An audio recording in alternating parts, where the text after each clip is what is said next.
నేనేందంటే సచ్చినపావుని ఏముంది సంపనిక కొట్టని కానీ సచ్చినపావు అని నేను పట్టించుకుంటలేను. కాకపోతే ఏమవుతుందంటే అబద్ధాలు అడ్డగోలుగా మాట్లాడి దాన్ని ఏదో నమ్మించాలనే ప్రయత్నం చేస్తున్నారు అధ్యక్ష.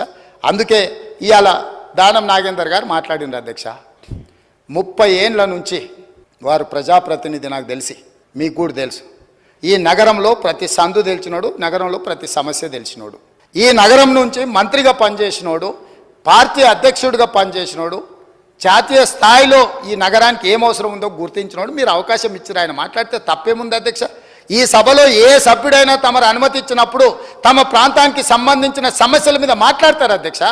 ఆదిలాబాద్ అడవుల గురించి, ఆదివాసీ బిడ్డల గురించి, అక్కడుండే ఐటీడీఏ గురించి ఒకవేళ మాట్లాడాల్సి వస్తే పాల్వాయి హరీష్కు మీరు ఇస్తారు అవకాశం. ఎందుకంటే ఆ ప్రాంతంలో నిత్యం ఉండేవాడు, అక్కడుండే పోడు భూముల కోసం కొట్లాడేటోడు, పోడు భూముల కోసం, ఆదివాసుల కోసం జైలుకు పోయినోడు కాబట్టి ఆయనకు ఆ సమస్యల పట్ల అవకాశం ఉందని మీరు ఇచ్చుండవచ్చు కొన్నిసార్లు.